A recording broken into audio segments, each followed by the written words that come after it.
Fala, povo de Deus, a paz do Senhor Jesus Cristo.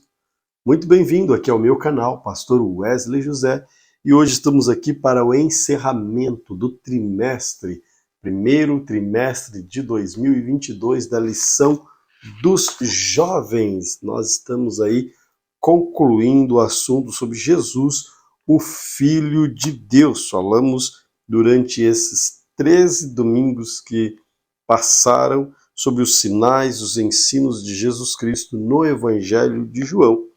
E hoje nós concluiremos falando sobre o tema para que creiais que Jesus é o Filho de Deus. Quero, nesse momento, lembrar você, se ainda não é inscrito aqui no canal, aproveite esse momento para se inscrever. Tem uma chavinha vermelha aqui na tela. Você pode clicar aí, se inscrever, bem prático. E também deixa aquele like aí para que o YouTube ajude que essa mensagem chegue a mais pessoas. Outro sim, quero agradecer a você que esteve conosco desde o princípio, desde a primeira aula aí, junto conosco neste estudo. E vamos vencer este trimestre e logo mais iniciaremos então o próximo trimestre, que inclusive a revista já está aqui e eu quero apresentar para você o tema do próximo trimestre. Não era para ter deixado na mesa, mas está aqui, ó. O perigo das tentações. Estaremos falando a respeito deste assunto, as orientações da Palavra de Deus, de como resistir e ter uma vida vitoriosa, será o tema do próximo trimestre, aí, o segundo trimestre de 2022, assunto este que nós também estaremos tratando aqui no canal. Muito bem, então, vamos para a palavra, então, no texto principal. Este, porém, foram escritos para que creiais que Jesus é o Cristo, o Filho de Deus, para que, crendo, tenhais vida em seu nome. Todos os milagres que João registra em seu livro, João escreve um livro para a igreja, João escreve um livro para todos aqueles que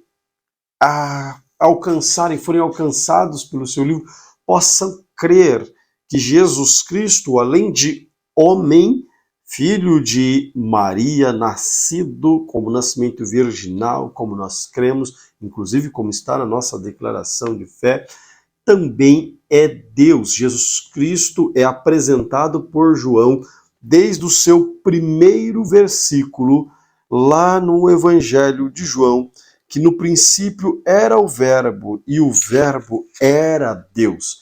Ele apresenta Jesus Cristo, Deus na terra. Ele apresenta paulatinamente os milagres, os sinais que Jesus Cristo vem operando na sua carreira ministerial terrena. E João apresenta também o Jesus Cristo homem, Jesus Cristo que teve sentimentos, Jesus Cristo que chora quando ele vê Maria e Marta sofrendo pela morte do irmão, mas também mostra um Jesus que tem domínio sobre todas as coisas e chama o morto depois de 4 dias para a vida novamente.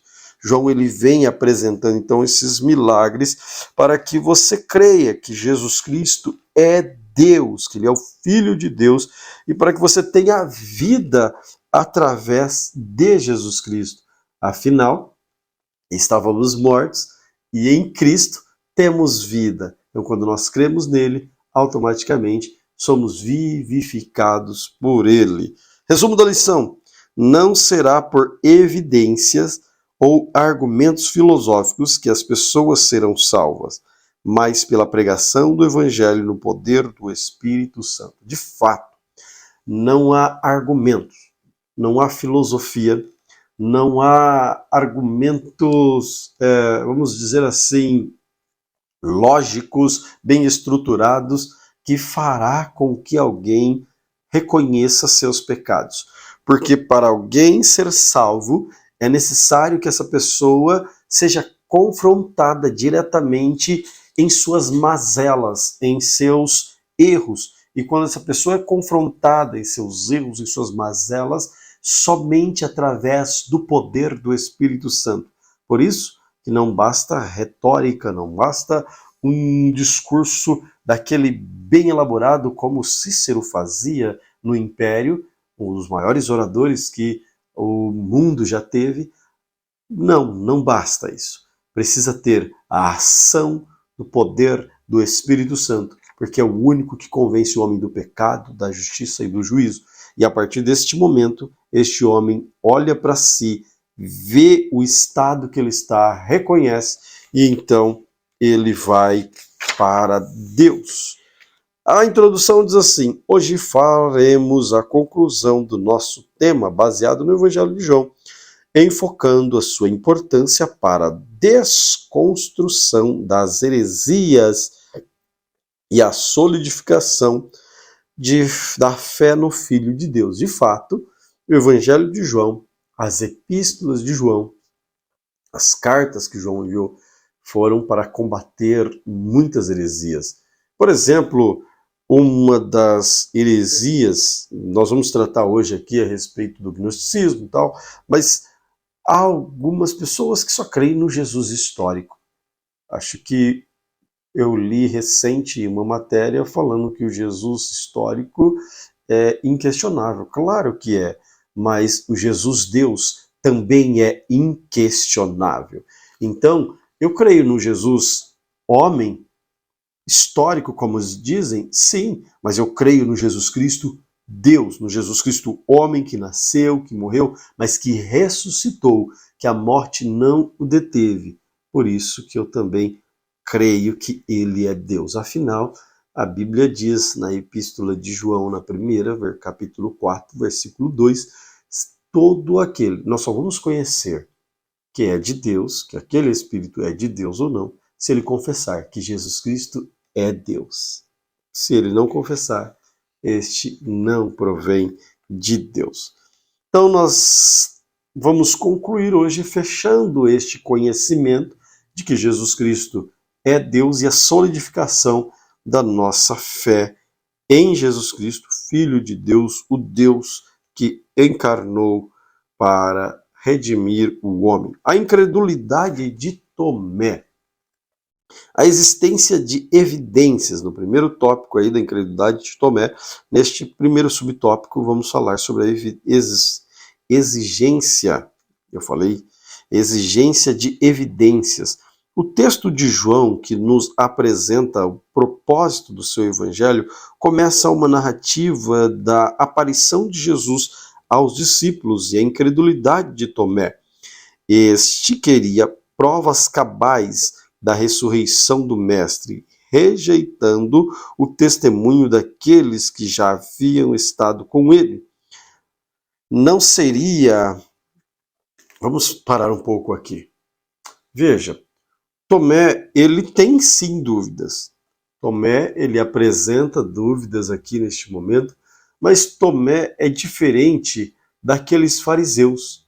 Lembra quando os fariseus, em Mateus capítulo 16, pede um sinal para Jesus Cristo? E Jesus Cristo falou, uma geração má não terá um sinal, senão o sinal do profeta Jonas. Então, este aqui é um discípulo que ele está em choque ainda. Os acontecimentos são muito recentes, 3 dias ou 4 dias ali, logo após a morte de Cristo Jesus, está tudo muito vivo na cabeça dele. Para Tomé, Jesus Cristo ainda está morto. Para Tomé, as feridas ainda estão abertas. Então, para ele precisa de algo para crer.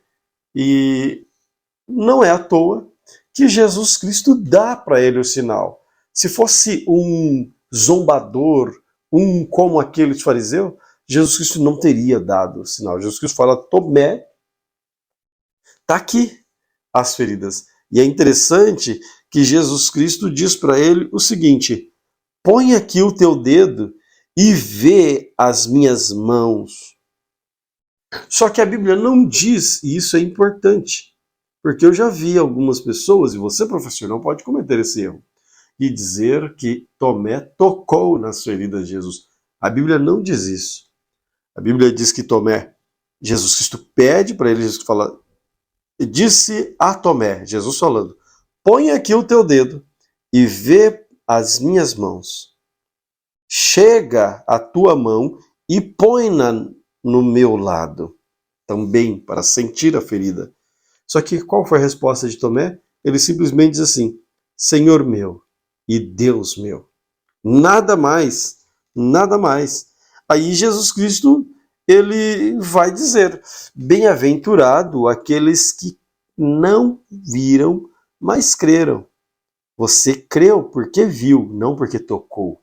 Então, Tomé, ele vê as feridas, ele não toca, mas crê. A partir daquele momento, então, ele crê que Jesus Cristo ressuscitou. Só que dúvidas é precedente, nós temos que colocar esse alerta aqui também, apesar de que a lição vai tratar sobre isso um pouquinho mais para frente, no segundo tópico, no que diz respeito à incredulidade. Mas dúvidas, ela é precedente para formações de heresia. Então nós temos que tomar cuidado com relação a algumas dúvidas que surgem, precisam ser sanadas, e sanadas à luz da Bíblia Sagrada. Precisa ser muito bem verificadas à luz da Palavra de Deus, para que não sejam interpretadas de forma espúrias e gerar uma confusão terrível no meio daquilo que se tem dúvida, ok? Então, professor, fique atento com isso. Olha lá, vamos seguir a leitura aqui. Não será por evidências ou por argumentos filosóficos que as pessoas serão salvas, mas pela pregação do Evangelho do poder do Espírito Santo. Isso eu já disse logo ali na introdução, ali no resumo da lição, porque com a pregação do Evangelho, veja, discursos, falas, não converte ninguém, não leva ninguém à salvação. Mas a pregação do Evangelho, que é loucura para os homens, essa pregação do Evangelho, ela vai junto com a ação do Espírito Santo. E o Espírito Santo expõe o homem. Quando a mensagem ela entra no coração do homem, o Espírito Santo vem como a pedra que... Ela é a pedra, ela esmiuça a penha. A palavra de Deus esmiuça a penha, né? Estou aqui fazendo a inversão no versículo, mas ela vem de uma maneira que esmaga o achismo, que esmaga o autoconhecimento, que esmaga o ego, e o homem agora se vê exposto por conta da palavra de Deus. A palavra, ela penetra até a divisão da alma, da junta do medula, e a medula, ela conhece ali os lugares mais íntimos do ser humano. E neste momento que o homem é exposto, ele é confrontado pelo poder da palavra, e no que ele é confrontado pelo poder da palavra, na sua exposição para si mesmo, então há o reconhecimento do estado de pecado. Neste momento que há o reconhecimento do estado de pecado, aí sim, este homem tem condição de tomar uma decisão e reconhecer que Jesus Cristo é o seu Salvador, e ele alcançará a salvação.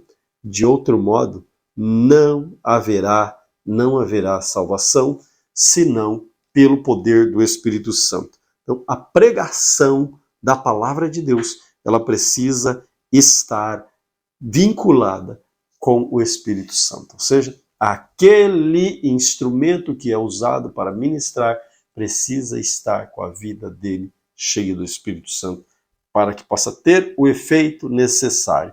Porque, senão, qualquer pessoa pega a Bíblia e sai falando e gera salvação. Não é assim que funciona. Precisa ter a ação do Espírito Santo. Vamos seguir, então, o segundo tópico, a rejeição do testemunho. Na rejeição do testemunho, a reação de Tomé foi muito incisiva, rejeitando o testemunho dos demais discípulos. Claro, é natural Tomé, olha só, vamos continuar lendo. Que os discípulos chegam jubilosos, afoitos, todos cheios de alegria, porque viram Jesus Cristo no primeiro encontro. Tomé só vai ver Jesus no segundo encontro, depois da ressurreição. Então, olha só, além de considerar insuficiente o testemunho dos seus irmãos, a expressão que Tomé demonstra verdadeiramente resistência à narrativa que lhe foi apresentada, pois considerava ser necessário não apenas ver Jesus, mas examinar em detalhes o seu corpo.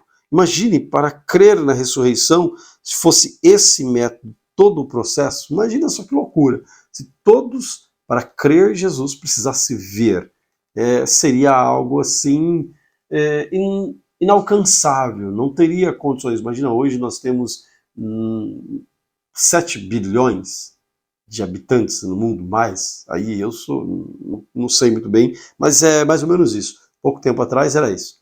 Aí você anota aí nos comentários algo concernente à lição, mas também já me dá aí a quantidade de habitantes que há no planeta. Seguimos. Então, a dureza do coração do ser humano somente pode ser rompida, é o que nós estávamos falando no tópico anterior, pela ação do Espírito Santo. Imagine, os próprios discípulos de Jesus viram Jesus, conta-lhes o fato com toda a empolgação, com toda veracidade dos fatos que eles viram, vem contar para Tomé, e Tomé não foi suficiente para convencer Tomé. O que era necessário, então? O que é necessário? A ação do Espírito Santo. É por isso que Jesus Cristo vai dar ordem para os discípulos, para eles ficarem em Jerusalém, para que recebessem o poder do Espírito Santo, porque o Espírito Santo é quem daria intrepidez, é quem daria ousadia, é quem daria para os discípulos essa condição de trazer uma mensagem que pudesse impactar o coração do homem, não somente narrar fatos históricos, mas trazer uma verdade com uma condição de ir na alma do homem, atingir, vamos usar uma expressão bem cristã aqui, bem do meio evangélico, no âmago, né, do ser. Quando, não é à toa que quando Pedro está aqui, Pedro contou para Tomé não acreditou, mas quando Pedro é cheio do Espírito Santo, lá em Atos 2, e ele começa a contar para aqueles homens que estavam ali em redor daquele cenáculo, ele começa a dizer: olha, varões galileus, esses homens aqui não estão embriagados, pelo contrário, é logo pela manhã ainda. Eles estão cheios do poder de Deus, e começa a trazer a mensagem desde o início lá da lei até chegar em Cristo Jesus. Naquele momento, 3.000 vidas reconhecem o seu estado de pecado e convertem-se para Cristo Jesus. Por quê? O poder do Espírito Santo. Não é o homem que passa a convencer, não, mas o Espírito Santo agora, já revestido a vida de Pedro, faz com que estes que ouvem a mensagem sejam alcançados. Por isso, então, somente através do poder do Espírito Santo que um homem será convencido dos seus erros, dos seus pecados.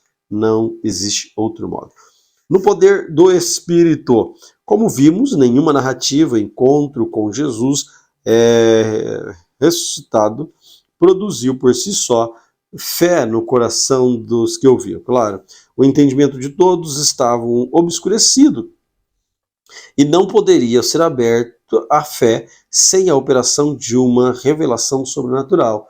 Todo homem em pecado está com o seu entendimento obscurecido, com a sua mente petrificada.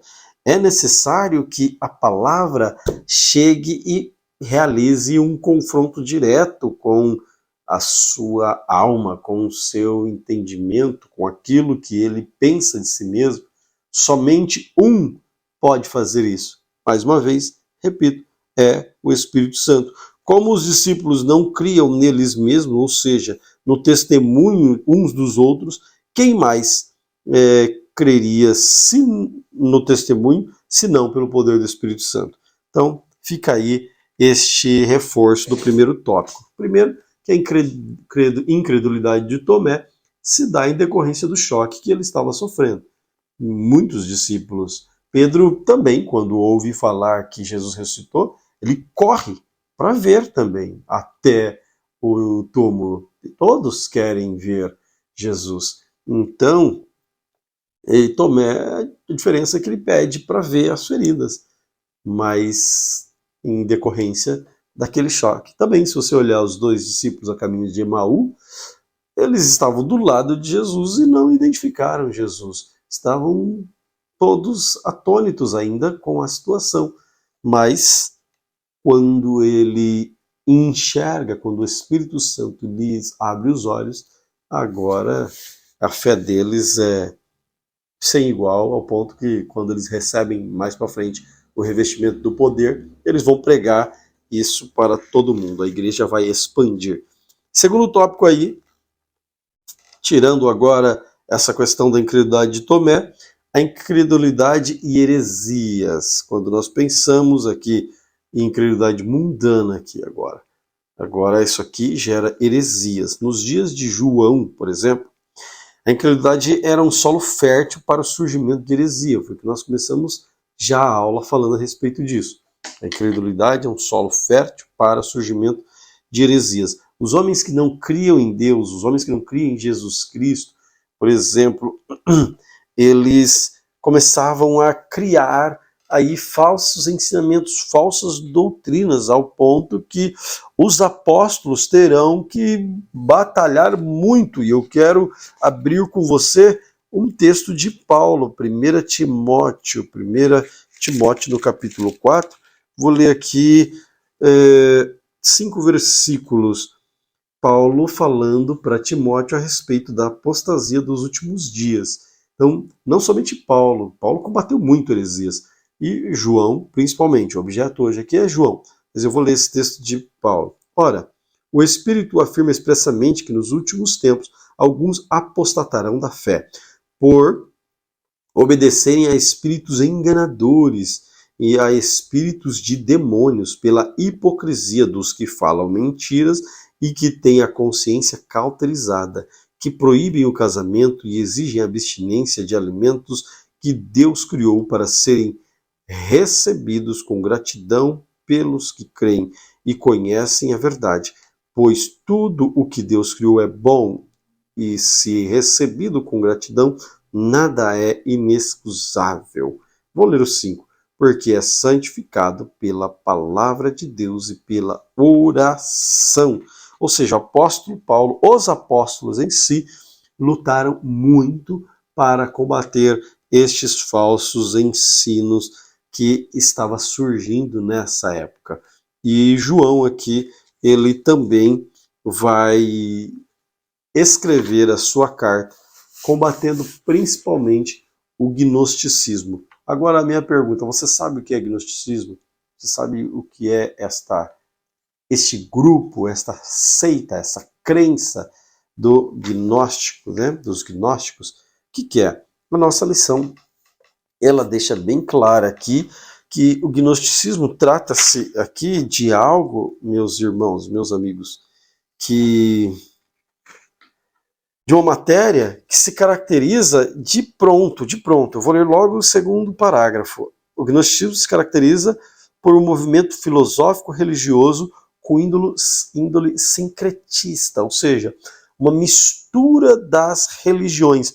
Um dos principais pontos do gnosticismo era negar a Jesus Cristo sendo o corpo dele sendo Deus, como Jesus Cristo sendo homem, 100% homem. Por quê? Porque para os gnosticistas, para os gnósticos, gnosticista é boa, né?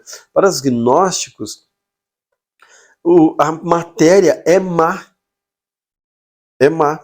Então, este Deus não poderia estar numa matéria como essa. Então, eles não acreditavam nesse sentido de que Cristo era homem. Ali era apenas uma espécie de demonstração para aparecer para os homens, mas ele não era de fato um homem como os demais assim o era. Era Deus ali, mas não tinha, o corpo dele não era da mesma maneira. Mais ou menos isso aqui. Vamos ler aqui, ó. Assim, os gnósticos caracterizavam-se como movimento filosófico religioso de índole sincretista. Pregava a existência de um dualismo, presta atenção nisso, situando o bem e o mal como duas forças divinas em constante oposição. O espírito seria perfeitamente bom, enquanto a matéria, o corpo, determinantemente má, criada para os seus, criado por um Deus imperfeito. Olha só. A salvação seria a libertação das amarras da matéria do corpo através da gnose, ou seja, um conhecimento especial elevado. O homem só teria a sua salvação depois de atingir a luz do conhecimento. Nós vemos aí no meio da filosofia muito disso, quando os grandes filósofos, eles se abstinham de alguns alimentos, eles se afastavam de algumas situações para mortificarem, para, vamos dizer assim, sacrificar essa carne e dar mais vazão ao entendimento, ao conhecimento, porque através do conhecimento eles alcançariam a luz. É isto o pensamento gnóstico. É uma heresia nos tempos primórdios. Os seus adeptos, eles se opunham completamente aos preceitos de Deus e ensinavam que a humanidade de Cristo era aparente. Não era de fato um corpo como o meu e o seu, era só meramente aparente. Então, essa era uma das principais características dos gnósticos. E João escreve, e eu quero ler com você a primeira epístola de João, no capítulo 4, olha só o que João deixa bem claro aqui, versículo 2. Nisto vocês reconhecem o Espírito de Deus.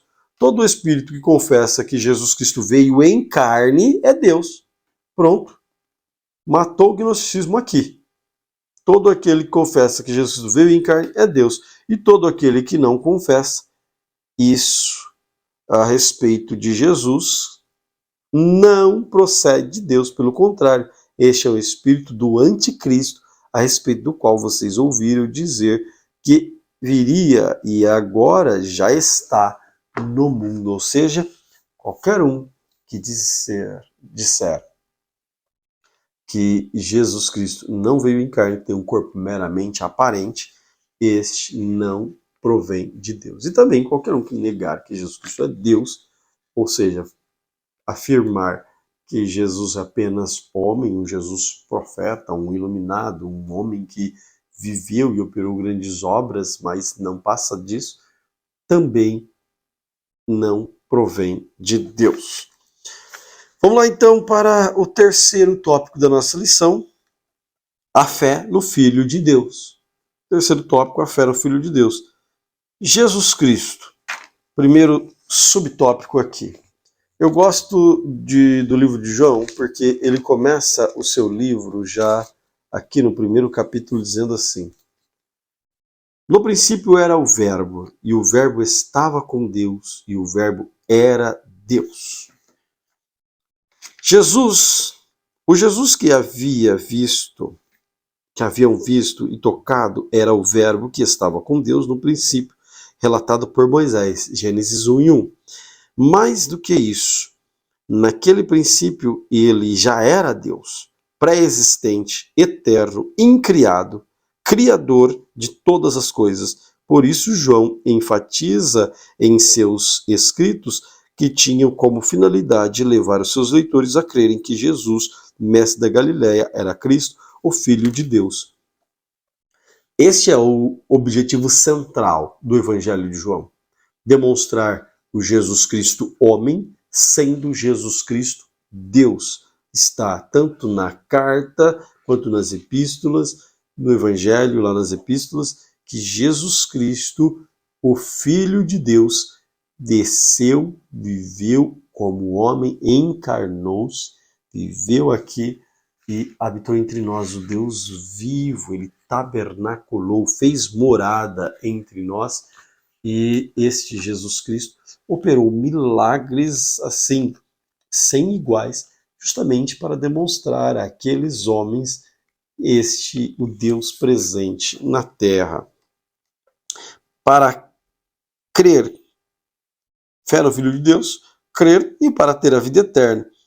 Este é o propósito. João mostra Jesus para que aqueles que leem creiam que Jesus Cristo é Filho de Deus e para estes alcançarem a vida eterna. Porque o homem só pode alcançar a vida eterna, obviamente, através de Cristo Jesus. Ninguém mais alcança a vida eterna por outro meio. Não existe vida eterna por obras, não existe vida eterna por ser bonzinho, não. Não vem de vós, para que você não se glorie. Paulo já deixou isso muito bem claro, mas é dom de Deus, é presente de Deus. Então, a fé perfeita em Jesus consiste na certeza de que ele é o Filho de Deus e se encarnou para redimir a humanidade. Romanos capítulo 3. Não tem como eu dizer que tenho fé, que acredito em Deus e não confessar que Jesus Cristo é o Deus presente, que Jesus Cristo nasceu de mulher, cresceu como homem, foi tentado em todas as coisas, mas venceu. Em nenhuma delas ele falhou, ele venceu e morreu, claro, e ressuscitou. Hoje está à destra do Pai. Então, quando nós cremos nesse processo de salvação, nesse ato de Jesus Cristo, automaticamente a nossa fé é perfeita, porque nós cremos exatamente na esperança. A esperança é esta, que Jesus Cristo nasceu, viveu, morreu, mas ressuscitou. E para quê? Para que eu e você pudéssemos alcançar também a vida, mas não essa vida, a vida plena, a vida eterna em Cristo Jesus, a vida abundante, do qual somente aqueles que creem nele poderá alcançar. Vamos lá então para o terceiro subtópico e já partindo para o final da nossa matéria aqui hoje, da nossa aula, que diz assim: extraordinária revelação. Quão extraordinária é a revelação obtida por João, que viu em Jesus os sinais do Deus eterno, assim registrou para nós. Em João, Jesus nascido de mulher é o Verbo eterno, que o Pai enviaria ao mundo na plenitude dos tempos para manifestar a graça salvadora, que Paulo escreveu aos Gálatas 4:4. Essa, de fato, é a extraordinária revelação. João enxerga isso e deixa isso bem claro para mim e para você não termos dúvida. Então, a fé perfeita consiste na certeza de que ele é o Filho de Deus que encarnou para redimir a humanidade perdida. Então, nós vamos aqui partindo para o encerramento da lição. Já falamos aqui do objetivo principal, já falamos aqui a respeito da nossa convicção. Eu quero só ler aqui o que o professor registra no nosso Cremos. Cremos, professamos e ensinamos que o Senhor Jesus Cristo é o Filho de Deus e o único mediador entre Jesus e os seres humanos, enviado pelo Pai para ser o Salvador do mundo, verdadeiro homem, verdadeiro Deus. Romanos 9:5. Cremos ainda na concepção e no nascimento virginal do nosso Senhor Jesus Cristo, conforme a Escritura Sagrada, e anunciado de antemão pelo profeta Isaías, que ele foi concebido pelo Espírito Santo no ventre da Virgem Maria, gerado no ventre dela, nasceu, viveu sem pecados, Hebreus 4:15, que foi entregue nas mãos dos pecadores para ser crucificado pelos nossos pecados, mas ressuscitou corporalmente dentre os mortos ao terceiro dia e ascendeu ao céu, onde está à direita do Pai, onde intercede por nós e voltará para buscar a sua igreja. Amém. Que Deus abençoe você, que esteve firme aí. Espero ter cooperado contigo para mais uma aula que você terá neste domingo abençoada. Se você tem sido edificado, não esquece de se inscrever e deixar aquele like, e próximo final de semana estaremos juntos aí também estudando a nova lição da classe dos jovens. Deus te abençoe grandemente.